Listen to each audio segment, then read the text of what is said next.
ouvir a voz do Salvador.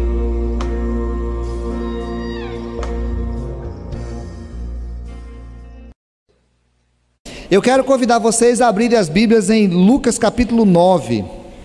Ao pessoal da faculdade lá da São Lucas, tem de vez em quando está aparecendo, graças a Deus esse ano Deus abençoou lá, de vez em quando vem alguém lá da faculdade aqui, eu fico feliz com a presença de vocês, Deus abençoe.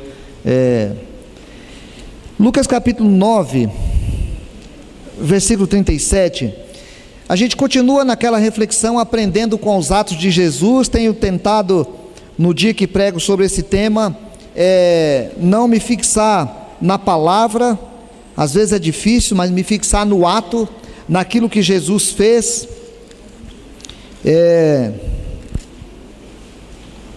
Algumas vezes parece que os temas se repetem, porque Jesus insiste em fazer as mesmas coisas, para talvez insistir conosco em aprendermos as mesmas coisas. No capítulo 9, versículo 37, a semana passada eu preguei o texto anterior, a transfiguração, aquele momento em que Jesus fez o homem encontrar uma realidade que não lhe deixasse apático dentro dos templos. E aí o capítulo 9, versículo 37 continua que no dia seguinte, ao descerem do monte, veio ao encontro de Jesus grande multidão, e eis que dentre a multidão surgiu um homem, dizendo em alta voz: Mestre, suplico-te que vejas meu filho, porque é o único. Um espírito se apodera dele, e de repente o menino grita, e o espírito o atira na terra, convulsiona-o até espumar, e dificilmente o deixa depois de o ter quebrantado. Roguei aos teus discípulos que o expelissem, mas eles não puderam.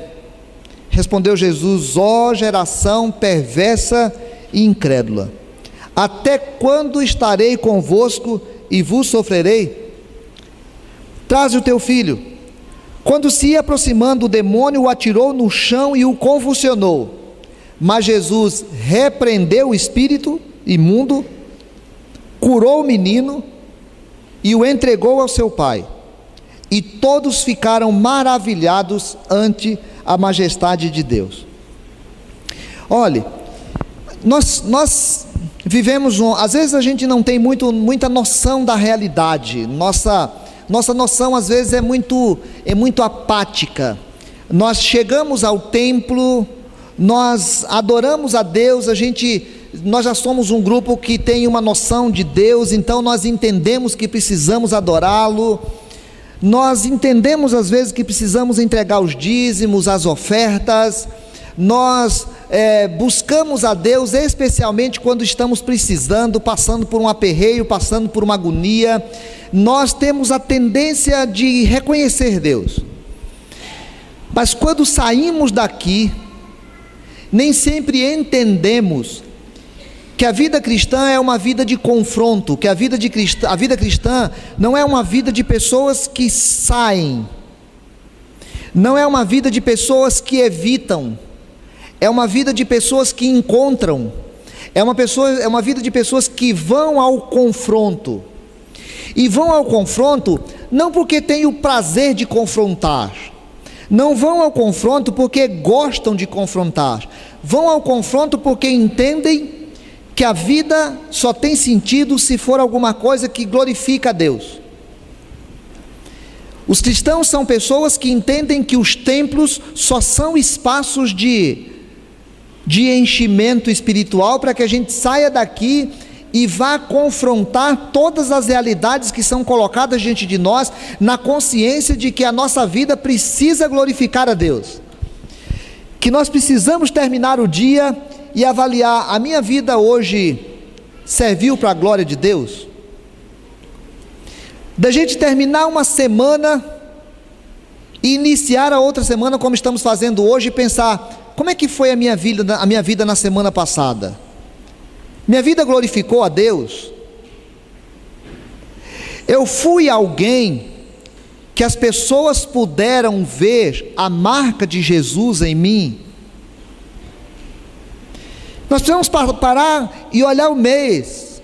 Nesse mês de julho, eu fui ao confronto das realidades e pude demonstrar a presença de Deus na minha vida? Nesse ano,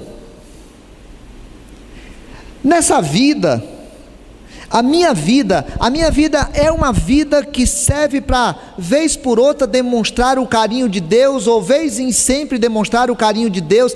A minha vida é um testemunho da presença de Deus. Nós não vamos demonstrar a presença de Deus se não formos sensíveis à realidade daqueles que são distantes de nós e confrontarmos os seus problemas como sendo os problemas nossos. Nós não vamos conseguir refletir a glória de Deus se os problemas dos distantes não forem confrontados por nós. Jesus chamou os seus discípulos, viveu um momento muito íntimo lá no Monte da Transfiguração, chamou apenas 3, os outros ficaram lá embaixo, tanto os apóstolos quanto os demais discípulos. Ele chamou 3, foi lá para o monte, mostrou aquele instante maravilhoso que comentamos a semana passada. Agora eles descem, e Jesus podia ter mais um tempo com seus discípulos, mas vem uma multidão a encontrar-se com ele. Parece que é preciso que a gente entenda isso. Nós não entramos nesses montes da transfiguração dos templos e não saímos lá fora e passamos ao largo da multidão, porque a multidão vem. Onde uma luz ilumina no meio das trevas, a multidão vai, a não ser aqueles e aquelas que não desejam da luz. Quem não deseja da luz, afasta-se da luz. O apóstolo João diz que todo aquele que pratica o mal aborrece a luz e não se chega para ela, a fim de não serem arguidas as suas obras. Porém, quando alguém que sente necessidade da luz a encontra, vai atrás dela. Então, na hora que nós saímos daqui, é da natureza das coisas que as pessoas nos procurem. É da natureza das coisas que os problemas cheguem às nossas vistas e nós encontramos pessoas com os mais diferentes tipos de problemas. E aí a gente precisa aprender essa lição, que é muito importante para o nosso coração. O problema de quem está próximo de mim é também meu problema. Talvez fosse isso que Jesus queria ensinar para nós na história do samaritano. A história do bom samaritano, de pessoas que passavam pela estrada e saíram dos seus templos e viram alguém ferido ali no caminho, e ele passou mais ou menos firme, certo de que o problema daquele que estava no caminho não era problema dele. O outro passa da mesma forma, vai dizer: o problema daquele que está ali não é problema meu. E o outro passa e entende que aquilo que ele tinha naquele momento era tempo, naquele momento era dinheiro, naquele momento era um animal, naquele momento era atenção, naquele momento era carinho. Ele entendia que aquilo que ele tinha podia ser colocado a serviço daquele homem que estava ferido. Que as pessoas que estão lá em Humaitá e que passam por algum tipo de necessidade não é um problema deles, é um problema nosso. Por isso a gente tem que ir lá em agosto. Que as pessoas que estão lá no Jardim Mariana estão passando por profundas necessidades, não é um problema deles, é um problema nosso. Que as pessoas que estão lá no Aponian e estão passando por necessidades, e nós temos uns projetos sendo montados aqui para poder pensar em ajudar aquelas pessoas, porque aquelas pessoas não são um problema deles, é um problema nosso. Que toda pessoa ferida de alguma maneira, em algum lugar, que vem ao nosso encontro, é um problema nosso. E que aquilo que Deus nos deu é para que nós coloquemos à disposição dessas pessoas de alguma maneira. Dinheiro para alguns, conhecimento para outros, profissões que podem ser colocadas à disposição, carros para outros, oração para outros, apoio de alguma maneira para outros.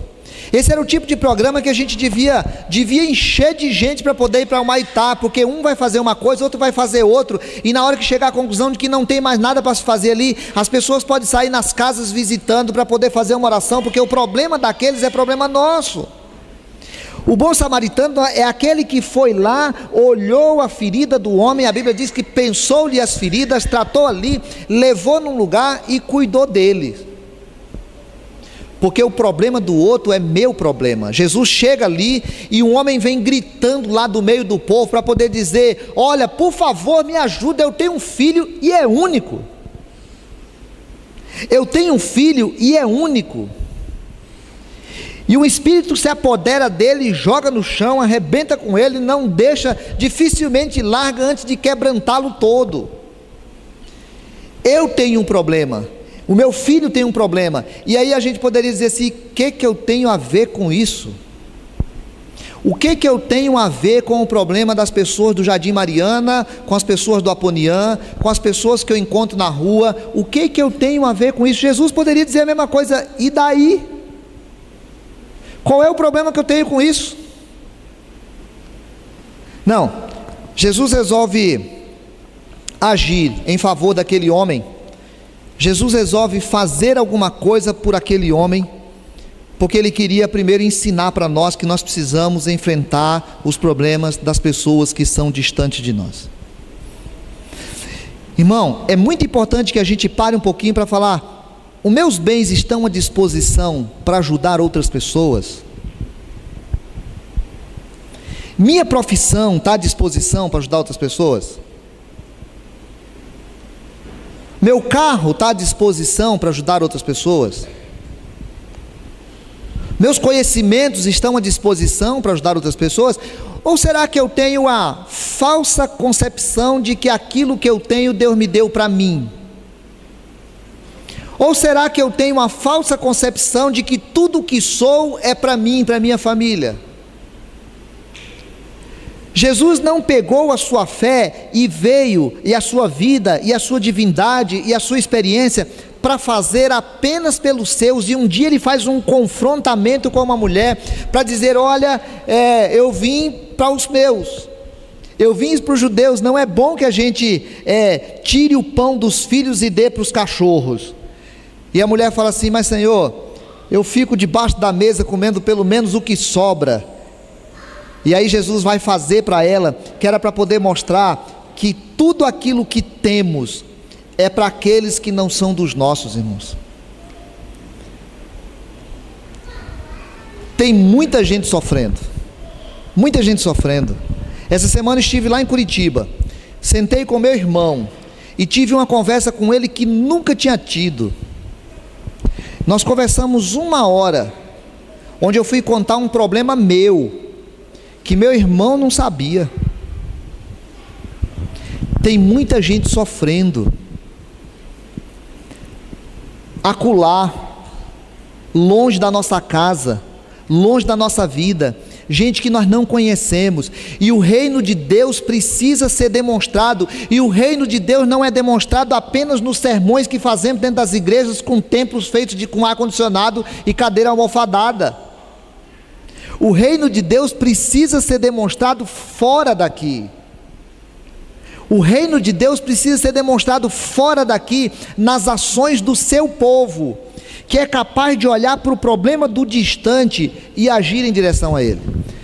Mas o reino de Deus também precisa ser demonstrado para o problema dos de perto, para o problema daqueles que estão do lado. Os problemas de quem está do nosso lado precisam ser enfrentados também como nossos problemas. O texto diz que Jesus fala uma expressão muito dura para eles, porque o homem diz assim: olha, meu filho está nessa situação e eu não tenho condição de resolver. Trouxe e apresentei diante dos seus discípulos, eles também não deram conta. Eu não sei o que faço. Jesus dá uma resposta que ninguém sabe exatamente para quem ele deu a resposta. Jesus diz assim: ó geração perversa e incrédula, até quando vos sofrerei? Não se sabe se Jesus estava falando com os apóstolos que não deram conta de expulsar o demônio, com os outros discípulos que estavam por ali, ou com o pai que estava trazendo aquele problema, mas com certeza ele estava falando também para os apóstolos, com certeza ele estava falando também para os discípulos.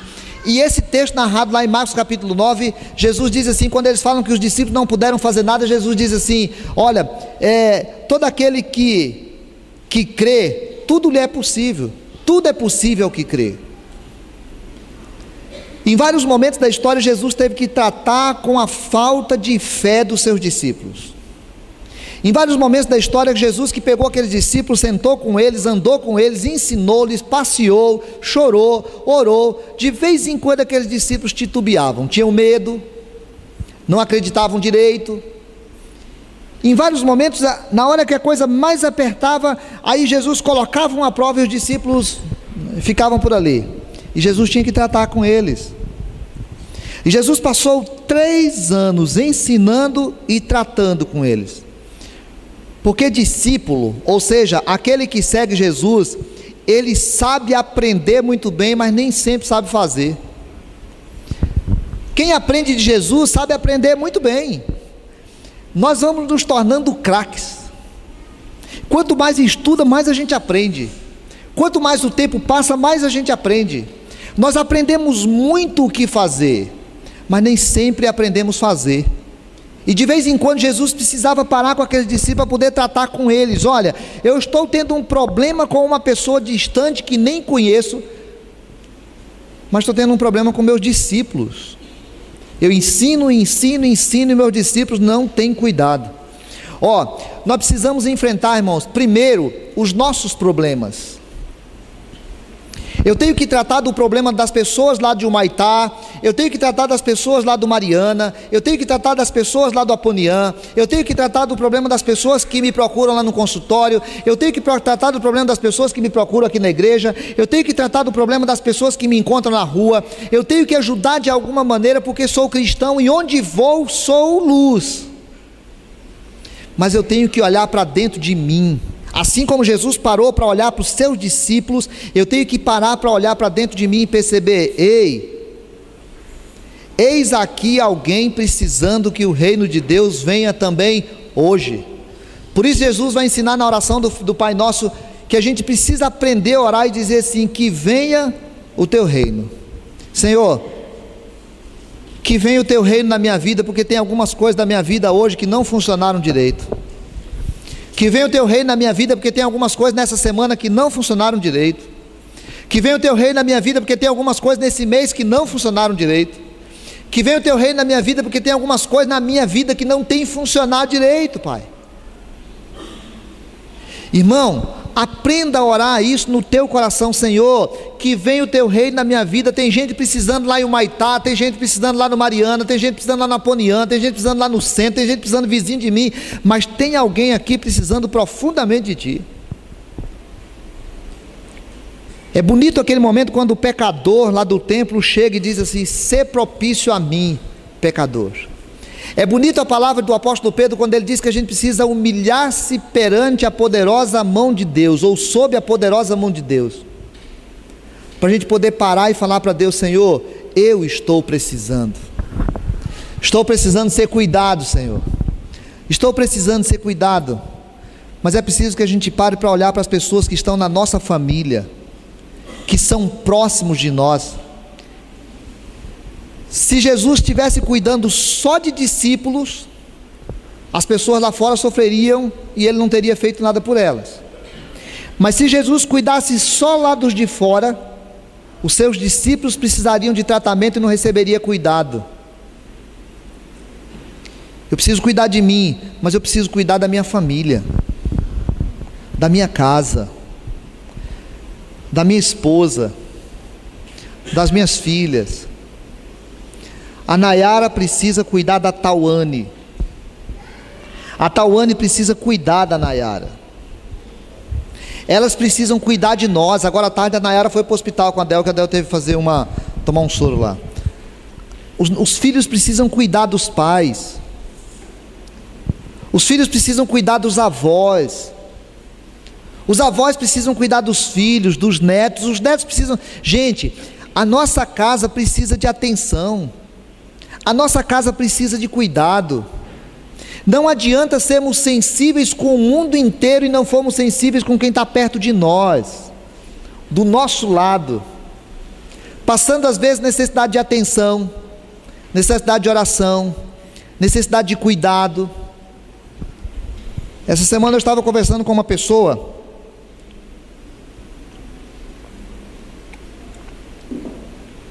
e ela me disse que às vezes chega em casa depois de um dia todo de trabalho e um filho deita na cama dela por volta das 11 horas da noite para ficar um pouquinho com ela, 10 minutos. Quando a gente pensa que esse filho tem 5 anos é uma coisa, mas na hora que a gente vê que o filho tem 20 e poucos anos e deita na cama da mãe 11 horas da noite pedindo atenção, é para marcar o nosso coração, da gente pensar, será que tem faltado atenção lá em casa? Lá na minha casa tem faltado atenção? Lá na tua casa tem faltado? Você tem sido atencioso com a sua esposa? De olhar para a esposa como alguém que precisa do teu carinho, da tua presença? Com seu esposo, seus filhos, seus pais, seus irmãos. Eu fiquei numa casa hospedado, e aí vivi um momento maravilhoso, uma coisa linda. Lá em casa, até agora, 1 ano e pouco atrás, a Nayara e a Tawana, elas tinham a cama é de um lado e a outra é do outro, assim. E aí de noite ela juntava as 2 camas. E aí a gente ia lá, separava as camas dela, quando é de noite ela juntava as 2 camas. Agora até 1 ano e pouco atrás. Eu estava numa casa essa semana, 2 jovens, de 20 e poucos anos também. E nós chegamos na casa, na hora que chegamos na casa, eles estavam lá, muito frio, eles estavam deitados numa beliche, na cama de baixo os 2, assistindo a Era do Gelo 4. Porque adultos, tem hora que eles precisam dessa coisa do aconchego, do carinho, da presença, do tempo, da atenção. Jesus entendia que tinha que tratar do problema dos distantes, mas entendia que tinha que enfrentar o problema dos próximos. Eu preciso tratar do problema de quem está longe, mas preciso cuidar de mim. O apóstolo Paulo fala, cuida de ti mesmo e da doutrina. E preciso cuidar do problema dos meus. Mas eu preciso cuidar também, irmãos, do problema dos meus irmãos de igreja. Olha, uma das piores sensações que um crente pode ter é naquele dia que ele tem muito problema e a sua igreja não lhe dá atenção. É o dia que ele entende que ele está passando por um problema muito difícil e a sua igreja não lhe dá carinho, e a sua igreja não lhe dá oração. E isso acontece muito nas igrejas dos outros. Eu estou cansado de ouvir pessoas lá no consultório, na rua, em algum lugar, de pessoas profundamente feridas porque elas frequentam igrejas e passam por problemas e os seus irmãos não lhes ajudam. O problema é que aqui também acontece. Às vezes gente passando por muitos problemas largados pelos cantos. Alguns porque também não aprenderam a dizer, porque eles aprenderam a viver tão sozinhos, eles não cuidam da vida de ninguém. Quando eles têm problema, eles se escondem. Outros porque eles passaram tanto tempo sem cuidar de ninguém, quando eles têm problema, as pessoas também não sabem cuidar deles. Mas outros, porque realmente a gente não tem a sensibilidade de entender que precisa cuidar de quem está perto. Eu preciso cuidar de quem está perto. E aqui na igreja eu tenho vivido isso nesses 20 e poucos anos já, e insistido que isso não é uma responsabilidade de pastor, isso é uma realidade de irmão. Isso é uma realidade de crente. Toda vez que um irmão passar por necessidade, por problema, é responsabilidade dos outros irmãos ajudarem a cuidar, porque se nós nos tornarmos uma igreja extremamente sensíveis, capaz de cuidar e capaz de ficar preocupado aqui, hoje nós estávamos falando aqui, está o Azael já preparando lá o campo de futebol lá no Mariana, conversando com o pastor Cristiano para poder acertar o projeto que vai ter com crianças lá de futebol, e conversando onde é que a gente vai construir um consultório para poder atendermos lá no Mariana. Se nós formos capazes de cuidar de quem está lá, mas não formos capazes de cuidar quem está aqui, o que adianta? E cuidar não significa cuidar porque a pessoa está doente. Às vezes cuidar significa falar que aquele irmão está em pecado e ele está precisando de cuidado. Aquele irmão se tornou objeto de escárnio e está precisando de cuidado. Porque se Jesus aprendeu a cuidar, ou se Jesus cuidou dos distantes e dos de perto, nós precisamos aprender a enfrentar isso também. Mas em último lugar, a gente precisa aprender a enfrentar a realidade espiritual que está ao nosso redor, irmãos. Jesus desce do monte da transfiguração, encontra um homem desconhecido sofrendo, encontra discípulos vivendo uma espécie de subfé, e encontra Satanás prejudicando a vida de uma criança e a vida de uma família. Todos os sintomas lidos aqui são sintomas de epilepsia, né? Aquele menino tinha epilepsia. Se botar na minha cabeça de psicólogo, eu consigo enxergar até uns outros problemas ali, né? Se botar na cabeça do médico, ele consegue entender, talvez o Leandro ali, e consegue ficar olhando aqueles sinais todos como sendo problema de epilepsia. E talvez a epilepsia foi uma forma que Satanás encontrou de destruir a vida daquela família e deixar aquela família naquela situação horrível. O problema é que o texto bíblico diz que Jesus, ao encontrar-se com o menino, ele manda chamar o menino, e ao encontrar-se com o menino, ele apresenta uma sequência simples aqui, né? Mas uma sequência bem lógica, porque o texto diz assim, que na hora que o menino é trazido, o demônio o atirou no chão e o convulsionou, mas Jesus repreendeu o espírito imundo. Irmãos, você tem percebido espíritos imundos? Ou você acha que tudo é biologia? Você tem percebido Satanás? Ou acha que tudo é física e química? Você sai daqui e consegue perceber que aquela ação daquela pessoa não é uma ação dela, mas é Satanás quem a está subjugando? Ou você acha que Satanás parou de fazer? Às vezes, eu tenho a impressão que eu vivo o dia a dia como se Satanás não existisse. Às vezes, eu caminho no dia a dia e trabalho e faço, e muitas vezes não percebo que preciso fazer um confrontamento com Satanás. Porque nos ambientes que eu vivo não tem ninguém estribuchando, nos ambientes que eu vivo não tem ninguém sendo jogado no chão, nos ambientes que eu vivo não tem ninguém falando assim com a voz desse jeito, vai ficar com medo. Você pode dar uma acordada quem está dormindo. Nos ambientes que eu vivo não tem ninguém fazendo dessa forma, mas nos ambientes que eu vivo, Satanás tem se manifestado de tanta forma, às vezes com palavras bonitas, com propostas indecentes, com amizades que me distanciam de Deus, com conceitos antropológicos e antropocêntricos, conceitos que tiram Deus da minha visão. Às vezes, Satanás tem semeado discórdias, e eu consigo ficar aborrecido com algumas pessoas, e não percebo que Satanás lançou um dardo inflamado na minha vida. Às vezes eu tenho ouvido alguns teóricos de psicologia, de filosofia ou de sociologia, que são as coisas que eu leio, e às vezes me encanto com aquilo sem perceber que aquilo é uma proposta de Satanás. Irmão, cuidado, não pense tão presbiterianamente a ponto de imaginar que Satanás, o vosso adversário, não anda ao vosso derredor como leão que ruge procurando vos devorar.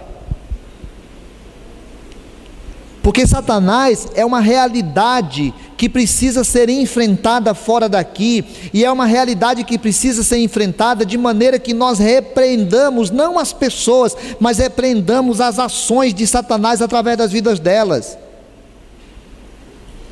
E precisamos tomar o cuidado para em alguns instantes nós não sermos um instrumento de Satanás na vida de outras pessoas. Jesus não estava enfrentando aquela situação só porque era uma situação que estava tendo um problema. Jesus estava confrontando porque queria lembrar ao nosso coração que se nós quisermos viver de maneira que glorifiquemos a Deus, a gente precisa sair daqui certo de que Satanás age. Se tem possessão demoníaca do jeito que a gente se entende por hoje, se questionem. Porém, não abram mão da verdade bíblica que Satanás está ao nosso derredor como leão que ruge procurando nos devorar. E ninguém trata de Satanás lendo filosofia. Ninguém trata de Satanás lendo psicologia. Ninguém trata de Satanás lendo sociologia. Tratar das coisas espirituais só é possível com coisas espirituais.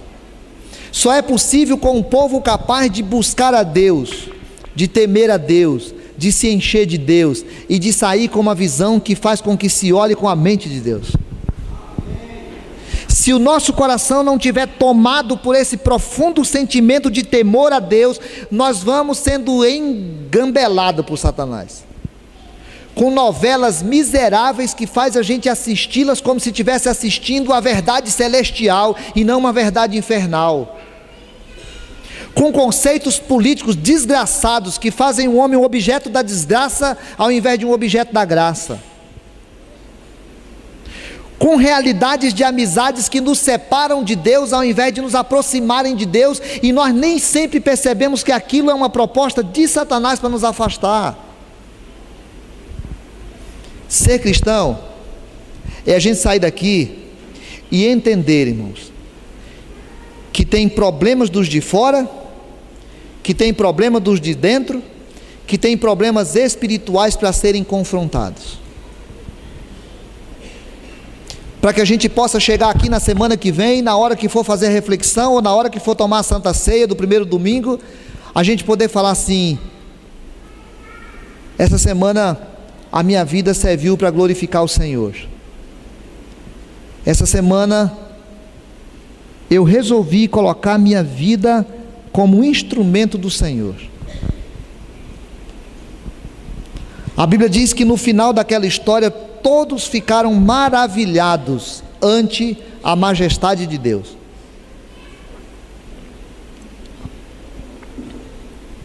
No final daquela história todos ficaram maravilhados ante a majestade de Deus.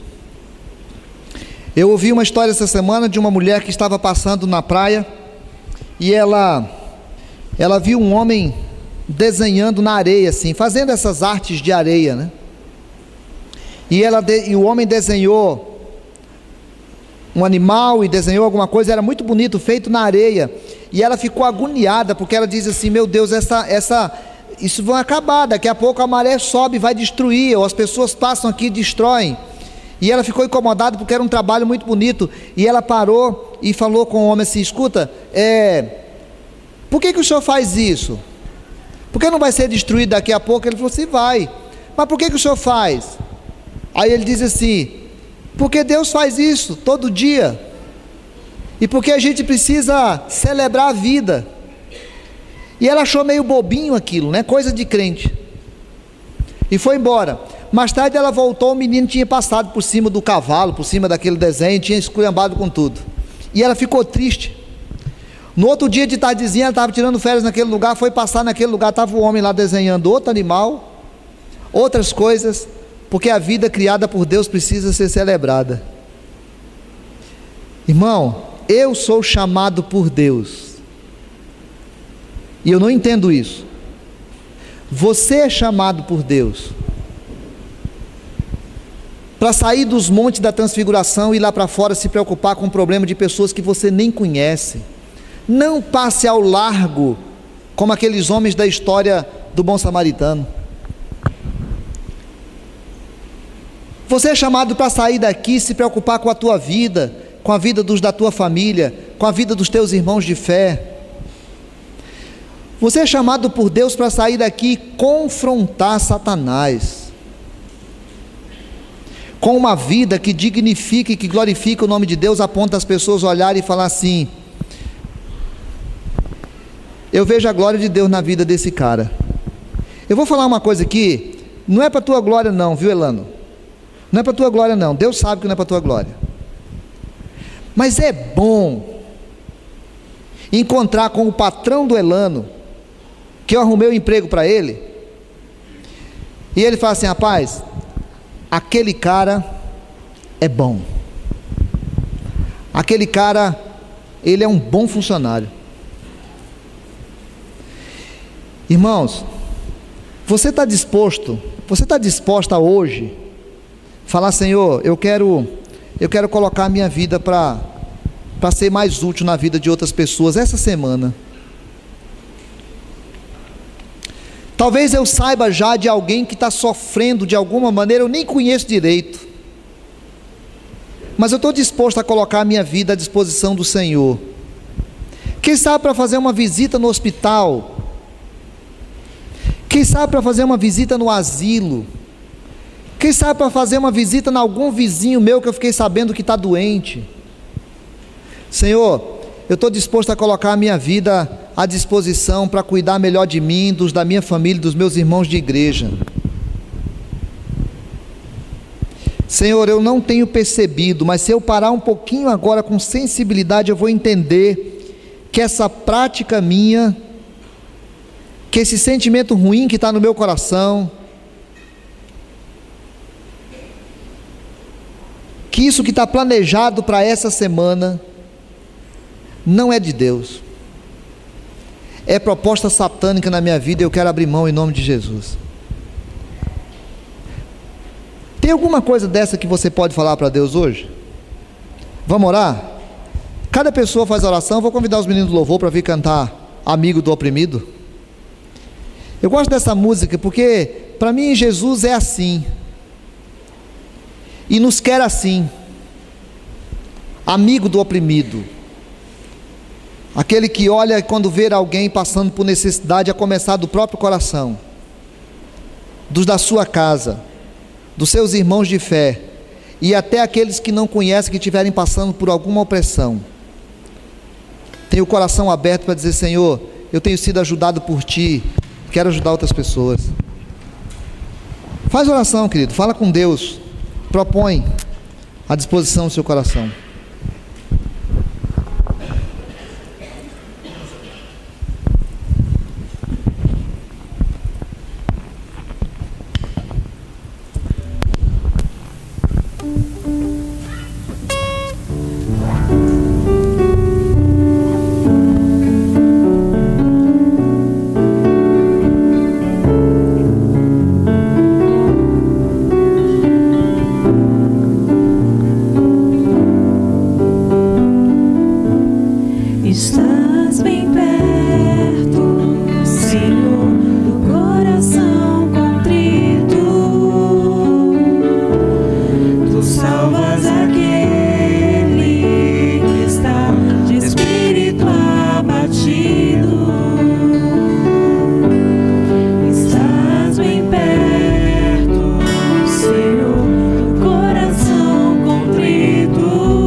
amados, para mudar esse olhar.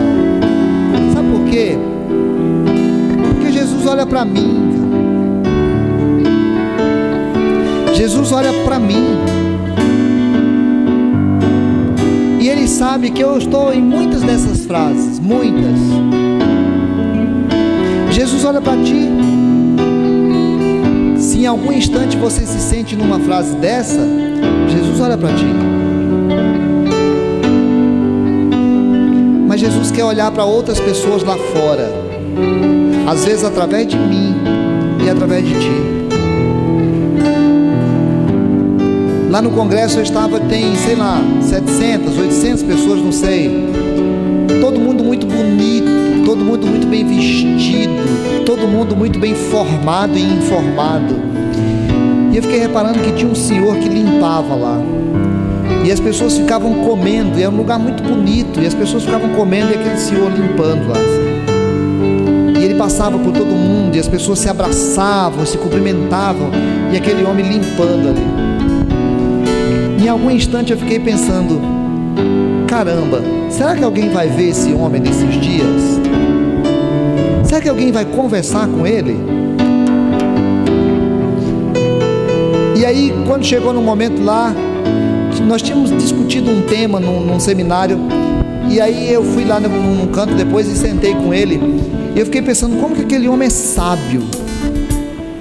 E fiquei perguntando umas coisas para ele, e ele foi falando umas coisas maravilhosas assim, e fiquei pensando, a gente pode aprender lá, mas pode aprender aqui. Talvez nós podemos fazer uma opção, irmãos. Sabe aquela opção de Jesus quando chegou lá naquela cidade, ao invés de ir para o ponto turístico maravilhoso, foi para aquele lugar que estava cheio de ferido, machucado, gente com deficiência, lá no tanque de Betesda, né? Talvez a gente pode aprender a fazer isso lá na nossa casa. Quem na nossa casa está precisando mais? Quem na nossa igreja está precisando mais agora? Quem no nosso lugar de trabalho, talvez nós poderíamos dar uma melhor atenção?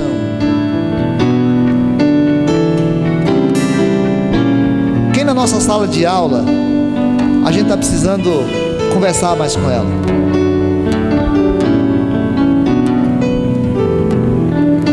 Pai, muito obrigado porque o Senhor me olha.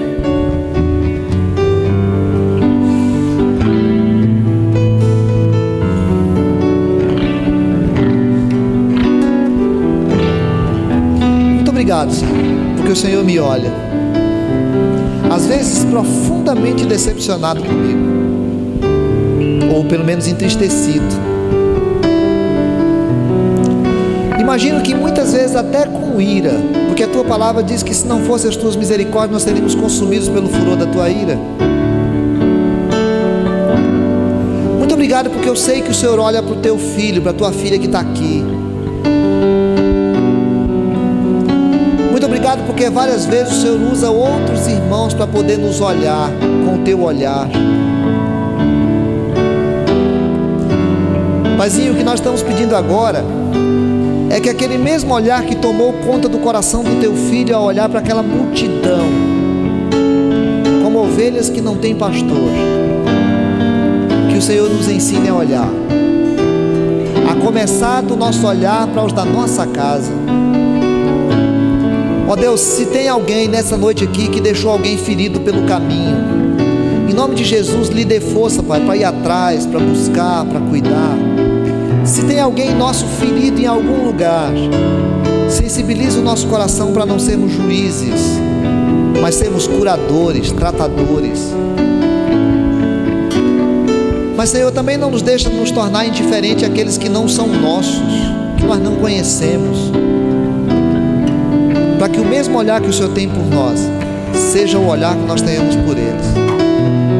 Deus, não deixa sermos tão tecnologizados que perdemos de vista toda a ação de Satanás para destruir, para fazer mal, para enganar, para afastar,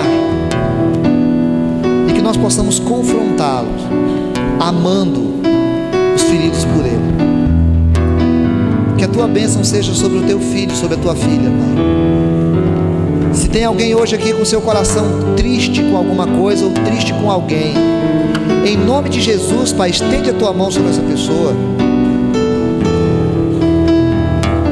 Se tem alguém aqui, Pai, com alguma enfermidade que está tirando a sua paz, a sua vida, ou alguém seu vivendo essa enfermidade, em nome de Jesus, estende a tua mão sobre essa pessoa, Pai. Lembramos aqui nesse instante da vida Abigail, a tua filha, ou aquele senhor que passou esses dias, ou tem passado esse dia todo no hospital lá, Pai, naquela UTI,